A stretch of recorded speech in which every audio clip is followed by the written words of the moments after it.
ಇತ್ತೀಚಿನ ಸಂಚಿಕೆಗಳನ್ನು ಜಾಹೀರಾತಿನ ಕಿರಿಕಿರಿ ಇಲ್ಲದೆ ನೋಡಿ.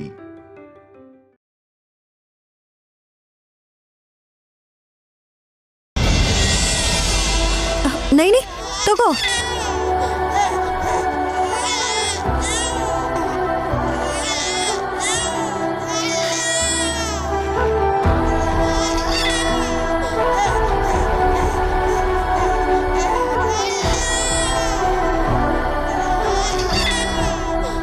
ಅಳ್ಬೇಡ ಗಾಯತ್ರಿ, ಅರ್ಶನ ಹಚ್ಚಿ ಬಟ್ಟೆ ಕಟ್ಟಿದ್ದೀನಲ್ಲ, ನೋವೆಲ್ಲ ಮಾಯ ಆಗುತ್ತೆ.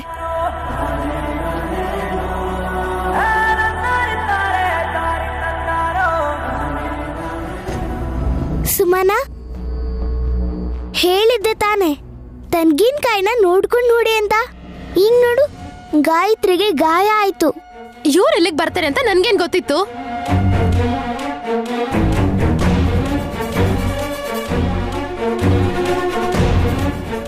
ಸುಮನ, ನಾವು ದೇವಸ್ಥಾನಕ್ಕೆ ಬರ್ತಿದೀವಿ, ನೀವು ಮಗುನ ಕರ್ಕೊಂಡು ಬಂದ್ರೆ ಫೀಡ್ ಮಾಡ್ತೀನಿ ಅಂತ ನಾಯಿ ನೀನೇ ಹೇಳಿರೋದು.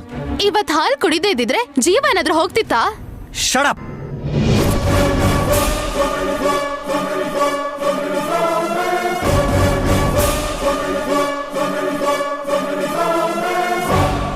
ನಿನ್ನಿಂದಾಗೆ ಪ್ರಾಣ ಹೋಗೋ ರೀತಿಲಿ ನರಳಾಡ್ಬಿಡ್ತು. ಪಾಪ ಆ ಮಗು. ನಾನೇನ್ ಮಾಡಿದೆ? ನಿನ್ನೇನು ಮಾಡಿಲ್ವೇ? ನಿನ್ ಕೈ ಮುಗಿತೀನಿ, ಸುಮ್ಮನೆ ಇರ್ತೀಯಾ?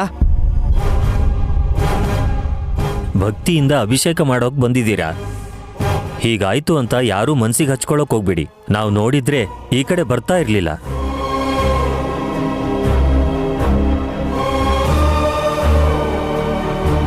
ಏನ್ ಶಾಸ್ತ್ರಗಳೇ, ನಿಮ್ ಗುಡಿಲ್ ಸೇವೆ ಮಾಡಿದ್ರು ಜೀವನ್ಗಿನ್ನು ಮಾತು ಬಂದಿಲ್ವಾ?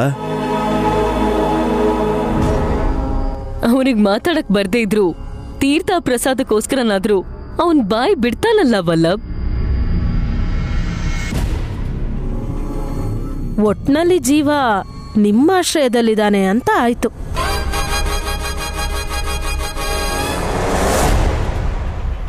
ಎಲ್ಲಿದಾನೋ ಏನಾಗೋಯ್ತೋ ಅಂತ ಅನ್ಕೊಂಡಿದ್ವಿ. ತುಂಬಾ ದಿನ ಆಗೋಯ್ತು ಜೀವ ನಿನ್ನ ನೋಡಿ. ನನ್ನನ್ನು ಹೆದರಿಸಿ ಹೋದ್ಮೇಲೆ ಆಸ್ಪತ್ರೆ ಪಾಲಾದ್ಯಂತೆ ಅಲ್ವಾ? ಅಷ್ಟೇ ಬಿಡು, ಹಸು ಹಾಲು ನಿನ್ಗೆ, ನಯನಿ ಹಾಲು ಗಾಯತ್ರಿಗೆ. ಈಗ ಅಳು ನಿಲ್ಸಿದಾಳೆ. ಹೇಗಿದ್ಯಾ ಗಾಯತ್ರಿ ಈಗ? ಪರವಾಗಿಲ್ಲ, ಕೈ ಮುಟ್ಟಿ ಮಾತಾಡಿಸ್ಬೋದು. ತಿಲೋತ್ತಮನ ಬಲಗೈಯನ್ನ ಮಗು ಗಾಯತ್ರಿ ಬಲಗೈ ತಾಕಿದರೆ ಬೆಂಕಿ ಕಿಡಿಗಳು ಸಿಡಿದು ಬೀಳುತ್ತೆ, ತಿಳ್ಕೊಂಡಿರು.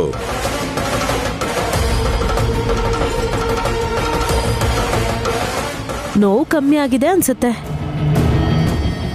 ನೈನಿ ಹಾಲನ್ನ ಈ ಮಗು ಕುಡಿತಲ್ಲ, ಗಾಯದ ಬಗ್ಗೆ ಮರ್ತಿರ್ಬೇಕು. ನೀವ್ ಮಾತಾಡ್ತಾ ಇರಿ, ನನ್ ಮಿಕ್ಕಿರೋ ತೆಂಗಿನಕಾಯಿನ ಹೊಡೆದ್ ಬರ್ತೀನಿ. ಇನ್ನೇನು ಹೊಡಿತೀಯ ನಿನ್ ತಲೆ? ನೀನ್ ಹೊಡೆದು ಅದಕ್ಕೆ ಗಾಯ ಮಾಡಿದ್ ಸಾಕು. ಇದೇನಕ್ಕ, ಹತ್ಕಾಯಿ ಹೊಡೆದಿಲ್ಲ ನಾನು. ಅದೇನ್ ಬೇಡ್ಕೊಂಡಿದ್ಯೋ ಗೊತ್ತಿಲ್ಲ, ಆದ್ರೆ ಚಿಕ್ಕ ಮಗುಗೆ ನಿನ್ನಿಂದ ರಕ್ತ ಬಂತು. ಇಲ್ಲಿಗೆ ನಿಲ್ಸಿದ್ರೆ ಒಳ್ಳೇದು. ಮೊಂಡತನ ಮಾಡಿದ್ರೆ ಇನ್ನೂ ಅಧ್ವಾನ ಆಗುತ್ತೆ. ಹೌದು ಸುಮನ, ಅಕ್ಕ ಹೇಳಿದ್ ಸರಿನೇ. ನೀನ್ ಹೇಳಿದ್ರೆ ಕೇಳ್ಬೇಕಾ? ಆದ್ರೂ ಯಾರಿಗಾದ್ರೂ ಏನಾದ್ರೂ ಅಪಾಯ ಆಗೋದ್ರಲ್ಲಿದ್ರೆ ನಿನಗ್ ಮೊದ್ಲೇ ಗೊತ್ತಾಗತ್ತಲ್ಲ. ಮತ್ತೆ ಗಾಯತ್ರಿಗೆ ಹೀಗೆ ಗಾಯ ಆಗೋ ವಿಷಯ ನಿನಗ್ ಯಾಕೆ ಗೊತ್ತಾಗ್ಲಿಲ್ಲ ಅಕ್ಕ?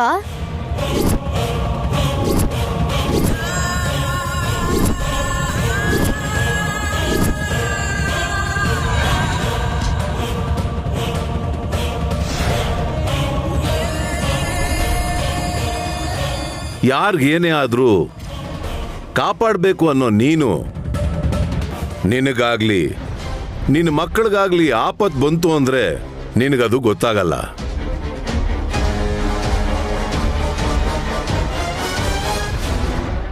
ಓಹೋ, ಗಾನವಿಗೆ ಅಪಾಯ ಆದಾಗ ಹೇಳಿಲ್ಲ ಅಲ್ವಾ? ಈ ಗಾಯತ್ರಿ ವಿಷಯದಲ್ಲೂ ಕೂಡ ಹೇಳ್ದೆ ಹಾಗೆ ಇದ್ರೆ ಅವತ್ತು ಕೂಡ ನನ್ ಮಗ್ಳ ವಿಷಯದಲ್ಲಿ ನೀನ್ ತಪ್ಪಿಲ್ಲ ಅಂತ ನಾವೆಲ್ರೂ ಅನ್ಕೊಳ್ಳಿ ಅಂತ ನೀನ್ ಹೀಗ್ ಮಾಡ್ದ್ಯಾ ಅಕ್ಕ? ನಿನ್ ನಾಟಕಗಳು ನನ್ ಮುಂದೆ ನಡೆಯಲ್ಲ. ಸುಮನ, ಜಾಸ್ತಿ ಮಾತಾಡ್ತಿದ್ಯಾ. ನೈನಿಗೆ ಗೊತ್ತಿದ್ದಿದ್ರೆ ಸುಮ್ಮನೆ ಇರ್ತಿರ್ಲಿಲ್ಲ. ಅಂದ್ರೆ ಗೊತ್ತಿಲ್ಲ ಅಂತ ಅನ್ಕೋಬೇಕಾ? ಹೌದು ಕಣೆ, ಈಗ ನಿನಗೆಲ್ಲ ಬಿಡಿಸಿ ಹೇಳಕ್ಕಾಗತ್ತಾ? ಮಕ್ಳಲ್ಲೂ ಭೇದ ಭಾವ ಮಾಡಿ ಹಾಲ್ ಕೊಡೋ ಹೆಣ್ಣು ಇವಳೆ ಅನ್ಸತ್ತೆ. ಸಾಕ್ ನಿಲ್ಸು. ಸ್ವಲ್ಪನೂ ಬುದ್ಧಿ ಇಲ್ಲ. ದೇವಸ್ಥಾನಕ್ಕೆ ಬಂದಿದ್ಯಾ ಇಲ್ಲ ಮಾರ್ಕೆಟ್ಗೆ ಬಂದಿದ್ಯಾ? ಏನ್ ಮಾತಾಡ್ತಿದ್ಯಾ ನೀನು? ಹಾ,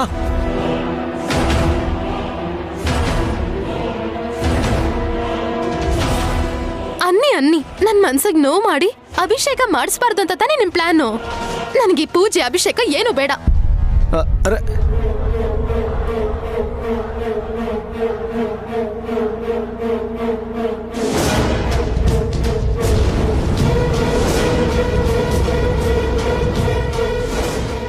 ಸಾರಿ ಅದಕ್ಕೆ,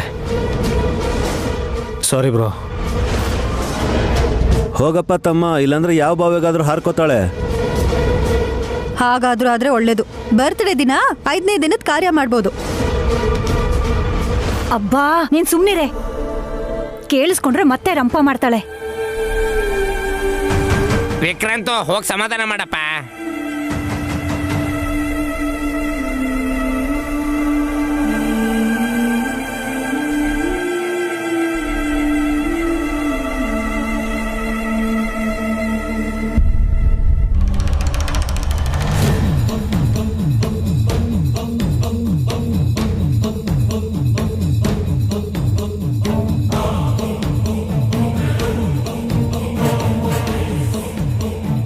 ಸುಮನಾ, ಏನಾಗಿದೆ ನಿಂಗೆ? ದೇವಸ್ಥಾನಕ್ಕೆ ಬಂದು ಹೀಗೆ ಮಾಡಿದ್ರೆ ಏನ್ ಚೆನ್ನಾಗಿರತ್ತೆ ಹೇಳು? ನಮ್ಮ ಅಕ್ಕ ಬಾವ ಬಂದ್ರೆ ಯಾವ್ದು ಏನು ಸರಿ ಇರಲ್ಲ, ಇರೋಕ್ಕೂ ಬಿಡಲ್ಲ. ಅಬ್ಬಾ, ಇವಾಗ ಏನಾಯ್ತು ಅಂತ? ನಾನ್ ತೆಂಗಿನಕಾಯಿ ಹೊಡಿತೀನಿ ಅಂತ ಬೇಡ್ಕೊಂಡಿದ್ದೆ. ನನ್ ಪೂಜೆ ಎಲ್ಲ ಮುಗಿಸಿ ನಿಮ್ ಎಲ್ರಿಗೂ ಪ್ರಸಾದ ಕೊಡ್ಬೇಕು ಅಂತ ಅನ್ಕೊಂಡ್ರೆ ಆ ಶಾಸ್ತ್ರಿಗಳ ಮೊಮ್ಮಗಳ ಕೈಗೆ ಗಾಯ ಮಾಡ್ದೆ ಅಂತ ನನ್ಗೆ ಬೈದು ತೆಂಗಿನಕಾಯಿ ಹೊಡೆಯೋದು ಬೇಡ, ಏನು ಬೇಡ, ಹೋಗು ಅಂತ ಹೇಳ್ಬಿಟ್ರು. ನೀನಾದ್ರೂ ನೋಡ್ಬೇಕು ತಾನೆ? ಏನ್ರಿ ನೋಡೋದು ನಿಮ್ ತಲೆ? 1 2 100 ತೆಂಗಿನಕಾಯಿ ಹೊಡೆಯೋದು ಅಂದ್ರೆ ಸುಮ್ನೆನಾ? ಅದು ಕೂಡ ಕಾಯಿ ನೆಲಕ್ ತಾಗ್ದಾಗ ಚೂರ್ ಚೂರಾಗಿ ಹಾರತ್ತೆ ಅಂತ ನೈನಿಗೆ ವಿಶಾಲ್ ಬಾಬನ್ಗೆ ಗೊತ್ತಿಲ್ವಾ? ಗೊತ್ತಿದ್ದು ನಾನ್ ತಪ್ಪು ಮಾಡ್ದೆ ಅಂತ ಯಾಕೆ ಹೇಳ್ಬೇಕವ್ರು? ಬಾ, ತಪ್ಪು ಅಂತ ಹೇಳ್ಬೇಡ ಕಣೆ. ನೀನ್ 3ನೇ ತಪ್ಪು ಮಾಡಿದ್ಯಾ ಅಂತ ಹೇಳಿದ್ರೆ ನೀನ್ ಈ ದೇವಸ್ಥಾನದ ಆವರಣದಲ್ಲೇ ಉರುಳಾಡ್ತೀಯ. ಉರುಳು ಸೇವೆ ಮಾಡ್ತೀನಿ ಅಂತ ನಾನೇನ್ ಅನ್ಕೊಂಡಿಲ್ಲ ಬಿಡಿ. ಉರುಳು ಸೇವೆ ಅಲ್ಲ ಕಣೆ, ಮನ್ಸಿಗೆ ನೋವಾಗುವಂತ ಸೇವೆ. ನಿನಗೆ ಹೇಳಿದ್ರೆ ಅರ್ಥ ಆಗಲ್ಲ, ಹೇಳದೇ ಇದ್ರೆ ನನ್ನ ಬದುಕಿಗೆ ಅರ್ಥ ಇರಲ್ಲ. ನೀವ್ ಯಾಕೆ ಟೆನ್ಷನ್ ಮಾಡ್ಕೊಂಡಿದ್ದೀರೋ? ಆ 1 2 3 ಅಂತ ಲೆಕ್ಕ ಹಾಕೋ ವಾರ್ನಿಂಗ್ಸ್ ಏನು? ಹಾಗೆ ಹೇಳಿ ನಮ್ಮ ಅಕ್ಕ ನಿಮ್ಮನ್ನ ಹೆದರ್ಸೋದ್ ಯಾಕೋ ನನಗಂತೂ ಅರ್ಥ ಆಗ್ತಿಲ್ಲ. ನಿನಗೆ ನೇರವಾಗಿ ಹೇಳಿದ್ರೆ ವಕ್ರವಾಗಿ ಅರ್ಥ ಮಾಡ್ಕೋತೀಯ. ಇಂಡೈರೆಕ್ಟಾಗಿ ಹೇಳ್ತೀನಿ, ನನ್ನ ಮಾತು ಕೇಳ್ತೀಯ? ಹಾ, ನನಗೆ ಕೇಳಿಸ್ತಿದೆ, ಹೇಳಿ. ನಾವು ಹೊರಟೋಗೋಣ. ಹೋಗೋದ್ ಬಿಟ್ಟು ಇಲ್ಲೇ ನಾವು ಭಜನೆ ಮಾಡ್ಕೊಂಡು ಕೂತ್ಕೊಂಡಿರ್ತೀವ ಏನು? ಮನೆಗಲ್ಲ. ಇನ್ನೆಲ್ಲಿಗೆ? ಇಂಡೋನೇಷ್ಯಾಗೆ. ಅಲ್ಲಿ ನನ್ನ ಫ್ರೆಂಡ್ಸ್ ಇದ್ದಾರೆ, ಪಾಸ್ಪೋರ್ಟ್ ಕೂಡ ರೆಡಿ ಮಾಡಿದ್ದೀನಿ. ಇವಳಿಗೆ ಕೂಡ ವೀಸಾ ತಗೊಂಡ್ರೆ ಆಗೋಗುತ್ತೆ. ಈ ದೇಶನ ಬಿಟ್ಟು ದೂರ ಹೋಗ್ಬಿಟ್ರೆ ನಿನಗಿಷ್ಟ ಬಂದಂಗಿರ್ಬೋದು. ಗಾನವಿನ ನಾನು ನೋಡ್ಕೋತೀನಿ. ಇವಳು ಸ್ವಲ್ಪ ದೊಡ್ಡವಳಾದ್ಮೇಲೆ ನಮ್ಮನ್ನು ಬಿಟ್ಟು ಬದುಕಕ್ಕಾಗಲ್ಲ ಅನ್ನೋ ಪರಿಸ್ಥಿತಿಗೆ ಬಂದಮೇಲೆ ಮತ್ತೆ ಇಂಡಿಯಾಕ್ಕೆ ಬರೋಣ. ಏನ್ ಹೇಳ್ತಿದ್ದೀರಾ ನೀವು? ಫಾರಿನ್ಗೆ ಓಡೋಗ್ಬೇಕಾ? ಓಡ್ ಹೋಗ್ತಿಲ್ಲ, ನಾರ್ಮಲ್ ಆಗಿ ಹೋಗ್ತಿದ್ದೀವಿ. ಫಾರಿನ್ಗೆ ಹೋದ್ರೆ ಆರಾಮಾಗಿರ್ಬೋದು. 1 ವಾರ 10 ದಿನ ಟ್ರಿಪ್ಗೆ ಹೋಗಿ ವಿದೇಶ ಎಲ್ಲ ಸುತ್ಕೊಂಡ್ ಬಂದ್ರೆ ಚೆನ್ನಾಗಿರತ್ತಾದ್ರೆ ಪೂರ್ತಿಯಾಗಿ ನಮ್ ಇಂಡಿಯಾ ಬಿಟ್ಟು ಹೊಟ್ಟೋದ್ರೆ ಏನ್ ಚೆನ್ನಾಗಿರತ್ರಿ? ಗಾನವಿ, ನಾನು, ನೀನು ಮೂವರು ಸಂತೋಷವಾಗಿ ಏನು ಪ್ರಾಬ್ಲಮ್ ಇಲ್ಲದೆ ಚೆನ್ನಾಗಿರ್ಬೇಕು ಅಂದ್ರೆ ಇದೇ ಒಳ್ಳೆ ದಾರಿ ಸುಮನ. 50 ಕೋಟಿ ಆಸ್ತಿನ ಬಿಟ್ಬಿಟ್ಟು ಗಂಟು ಮುಟ್ಟೆ ಕಟ್ಕೊಂಡು ಓಡೋಗ್ಬೇಕಾ? ಈ ಆಸ್ತಿನ ಡಾಲರ್ಸಿಗೆ ಕನ್ವರ್ಟ್ ಮಾಡಿದ್ರೆ ಅಲ್ಲಿ ಬಿಂದಾಸಾಗಿ ಬದುಕ್ಬೋದು ನಾವು. ಆಗ ನಮ್ಮ ಅಕ್ಕ ಪೀಡೆ ತೊಲಗ್ತು ಅಂತ ಆರಾಮಾಗಿರ್ತಾಳೆ. ಮಗು ಹೆತ್ತಿರೋ ನಾನು ದೇಶ ಬಿಟ್ಟು ಹೋದ್ರೆ ಮಗು ಇಲ್ದಿರ ನಮ್ಮಕ್ಕ ಇಲ್ಲಿ ಸಂತೋಷವಾಗಿರ್ಬೇಕಾ? ನಾನ್ ಎಲ್ಲಿಗೂ ಬರಲ್ಲ. ಇವತ್ತಿಂದ ಯಾವ ತಪ್ಪು ಮಾಡಲ್ಲ ಅಂತ ನನಗೆ ಮಾತು ಕೊಡು. ನೀವ್ ನನ್ ಜೊತೆ ಸುಖವಾಗಿ ಸಂಸಾರ ಮಾಡ್ತೀನಿ ಅಂತ ಮಾತು ಕೊಡ್ತೀರಾ? ಹೇಳಿ.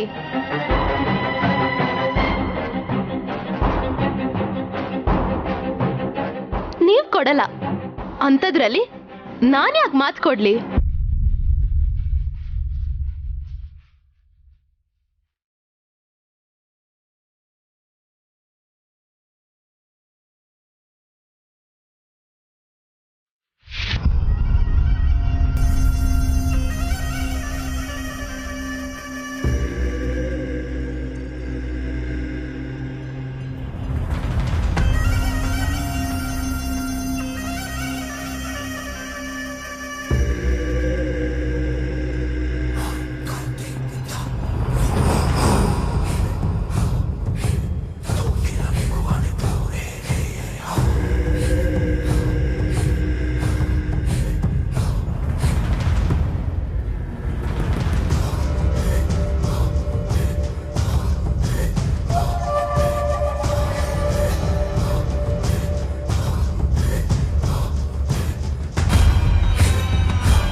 ವಲ್ಲಭ, ನೋಡಿದ್ಯಾ?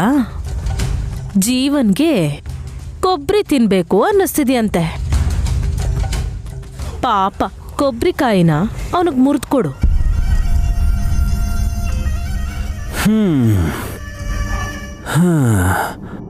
ಕೊಡು ಜೀವ. ಚಿಪ್ಪನ್ ಬಚ್ಚಿಟ್ಕೊಂಡ್ರೆ ಏನ್ ಸಿಗತ್ತೆ ಜೀವ?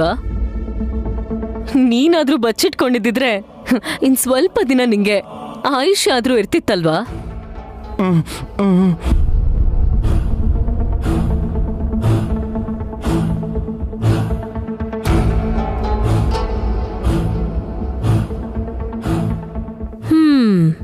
ನಯನಿನ ಕರಿತೀಯಾ?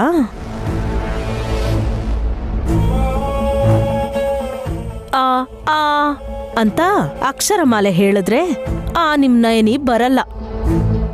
ಭಕ್ತಿ ಶ್ರದ್ಧೆ ಇರೋರು ದೇವಸ್ಥಾನಕ್ ಬಂದ ತಕ್ಷಣ ಸುತ್ತಮುತ್ತ ಏನ್ ನಡೀತಿದೆ ಅಂತ ಖಂಡಿತ ಗಮನಿಸಲ್ಲ. ಅಂದ್ರೆ ಇವಾಗ ಏನ್ ನಡೆಯುತ್ತೆ ಮಾಮ್? ಜೀವನ್ ಮರ್ಡರ?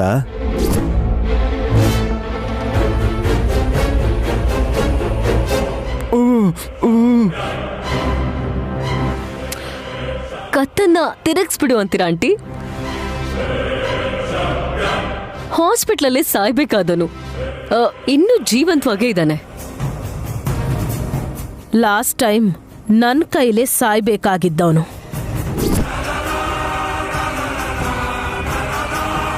ನಯನಿ ಬಂದಿದ್ದಕ್ಕೆ ಇವನು ಉಳ್ಕೊಂಬಿಟ್ಟ. ಈಗ ಯಾರು ಕಾಪಾಡ್ತಾರಂತೆ?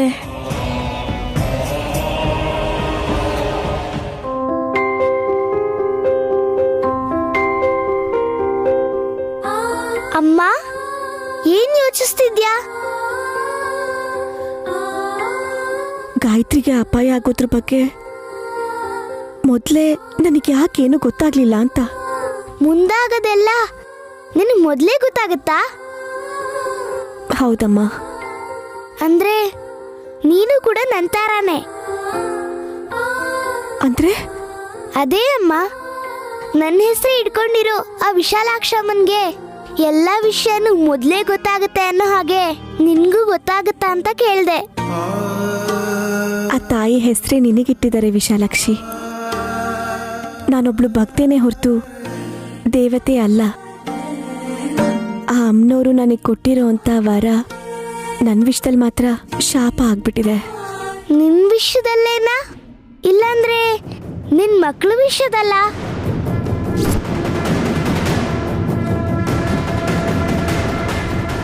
ನಾನು ನಿನ್ನಷ್ಟು ದೊಡ್ಡೋಳೇನಲ್ಲ. ಅದಕ್ಕೆ ನಿನ್ನ ಮಾತುಗಳು ನನಗೆ ತಕ್ಷಣ ಅರ್ಥ ಆಗಲ್ಲ ಅಂತ ಇಷ್ಟು ಸಲ ಕೇಳ್ತಾ ಇದ್ದೀನಮ್ಮ. ಏನು ಅನ್ಕೋಬೇಡ. ಪರವಾಗಿಲ್ಲ ವಿಶಾಲಾಕ್ಷಿ. ಆದರೆ ನೀನು ಕೇಳಿರೋ ಪ್ರಶ್ನೆಯಲ್ಲಿ ನನಗೆ ತಿಳ್ಕೋಬೇಕಾಗಿರೋದೇನೋ ಇದೆ ಅಂತ ಗೊತ್ತಾಗ್ತಾ ಇದೆ. ಏನಮ್ಮ ಅದು? ನನ್ನ ಮಗುಗೆ ಅಪಾಯ ಬಂದರೂ ಕೂಡ ನನಗೆ ಗೊತ್ತಾಗಲ್ಲ. ಅದು ಗಾನವಿ ವಿಷಯದಲ್ಲಿ ನಿಜ ಆಯಿತು. ಗಾನವಿ ನಿನ್ನ ಮಗಳಾಗಿದ್ರೆ ಸುಮನ ಹತ್ರ ಯಾಕಿದ್ದಾಳೆ? ಸದ್ಯಕ್ಕೆ ಅವಳ ಹತ್ರ ಇದ್ದಾಳೆ.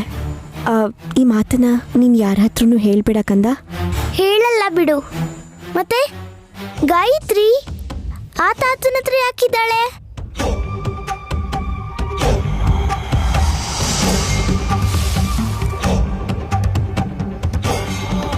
ಅವಳು ಶಾಸ್ತ್ರಿಗಳ ಮೊಮ್ಮಗಳು. ಆ ಮಗುಗ್ ಅಪಾಯ ಆಗೋದು ನಿನಗೆ ಗೊತ್ತಾಗ್ಲಿಲ್ಲ ಅಂತಂದ್ರೆ ನೀನಿದ್ರ ಬಗ್ಗೆ ಯೋಚನೆ ಮಾಡ್ಬೇಕು ಅಲ್ವಾ ಅಮ್ಮ?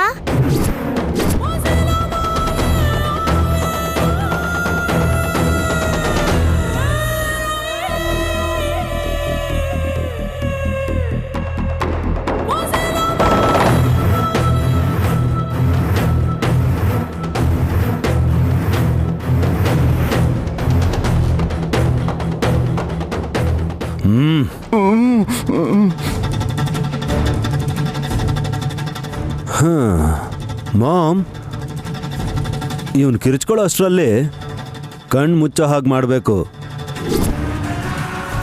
ಇವನ್ ಎಷ್ಟೇ ಕೂಗಾಡಿದ್ರು ಯಾರಿಗೂ ಕೇಳ್ಸಲ್ವಲ್ಲ ಆಂಟಿ. ಪಾಪ ವಾಯ್ಸೇ ಇಲ್ಲ. ಈ ಜಾಗಕ್ಕೆ ಬರೋರು ಬಹುಶಃ ಯಾರೂ ಇಲ್ಲ ಅನ್ಸುತ್ತೆ.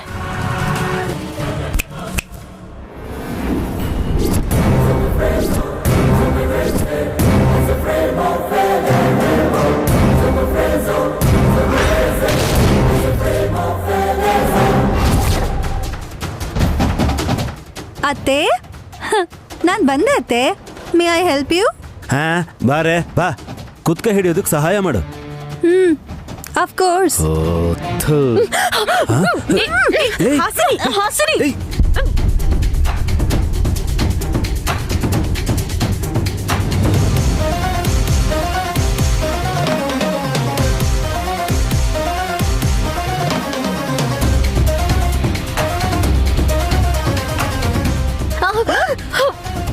ಇದೇ ಚಾನ್ಸು. ನಾನು ನಯನಮ್ಮನ ಹತ್ರ ಹೋಗ್ಬಿಡ್ತೀನಿ. ಬಿಡು.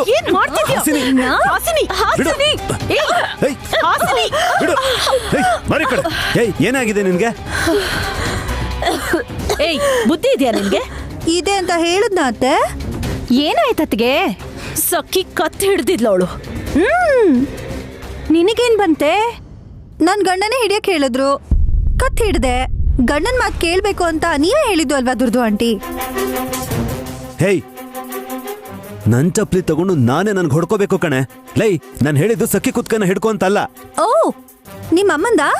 ಅತ್ತೆ, ನೆಕ್ಲೆಸ್ ಪಕ್ಕಕ್ಕೆ ಮಾಡ್ಕೊಳ್ಳಿ ಅತ್ತೆ, ನಾನು ಹಿಸಕ್ತೀನಿ. ಏಯ್, ದೂರ ಹೋಗು. ಮತ್ತೆ ಕ್ಲಿಯರ್ ಆಗಿ ಯಾಕೆ ಹೇಳಿಲ್ಲ ನೀವು ನಂಗೆ? ಅಯ್ಯ, ನಾನು ಹೇಳಕ್ಕೂ ಮೊದ್ಲು ನೀನು ಹೋಗ್ಲಿ ಬಿಡು ವಲ್ಲಭ್. ಜಾಸ್ತಿ ಮಾತಾಡಿದ್ರೆ ನಮ್ಗೆ ಕಷ್ಟ.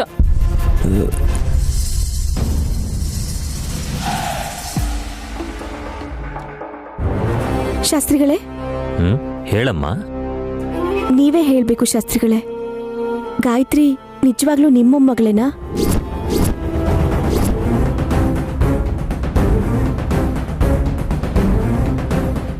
ಅಮ್ಮನ ಪ್ರಶ್ನೆಗೆ ಯಾಕೆ ಉತ್ತರ ಕೊಡ್ತಿಲ್ಲ ತಾತ? ಹಾಗೆ ಕೇಳಿದ್ರೆ ಏನ್ ಹೇಳಮ್ಮ? ನಿಜ ಹೇಳಿ ಶಾಸ್ತ್ರಿಗಳೇ, ನಿಮ್ಮ ಮಗಳು ಶಾರದಾಗ್ ಹುಟ್ಟಿರೋ ಮಗು ಗಾಯತ್ರಿ ಅಂತ ಹೇಳಿ. ಅದೇ ನಯನಮ್ಮಂಗೆ ಗೊತ್ತಿದ್ರು ಯಾಕೆ ಕೇಳಿದ್ರು ಅಂತ ಗೊಂದಲಕ್ಕೊಳಗಾದ್ನಪ್ಪ. ಅಪ್ಪ, ಅಮ್ಮ ತಾತನ ಪ್ರಶ್ನೆ ಕೇಳಿದ್ರೆ ಅದಕ್ಕೆ ನೀವ್ಯಾಕೆ ಉತ್ತರ ಕೊಡಕ್ ಹೋದ್ರಿ? ನೈನಿ ಸಮಾಧಾನ ಆಗ್ಲಿ ಅಂತ ಹಾಗೆ ಹೇಳಿದೆ.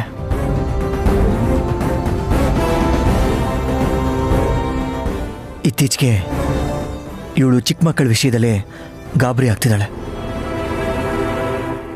ನನ್ನ ತಮ್ಮನ ಮಗಳನ್ನ ನನ್ನ ಮಗು ಅಂತಿದ್ದಾಳೆ. ಗಾಯತ್ರಿಗೆ ಅಪಾಯ ಆಯ್ತಲ್ವ, ಪಾಪ ಕೈಗೆ ಏಟಾಯ್ತಲ್ಲ. ಈ ಮಗು ವಿಷಯದಲ್ಲೂ ಕೂಡ ಇಲ್ದೇ ಇರೋ ಅನುಮಾನಗಳಿಂದ ಶಾಸ್ತ್ರಿಗಳಿಗೆ ತಲೆ ತಿಂತಿದ್ದಾಳೆ.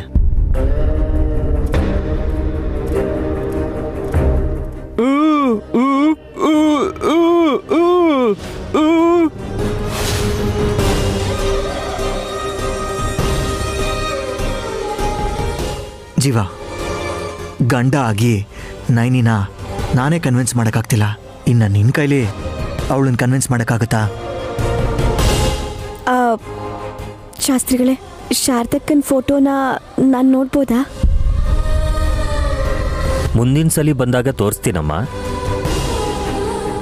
ನಿನಗೆ ಹೇಳಿದ್ನಲ್ವಾ ಎಲ್ಲ ಸಮಯದಲ್ಲೂ ಟೆಲಿಪತಿ ಕೆಲಸ ಮಾಡಲ್ಲ ಅಂತ.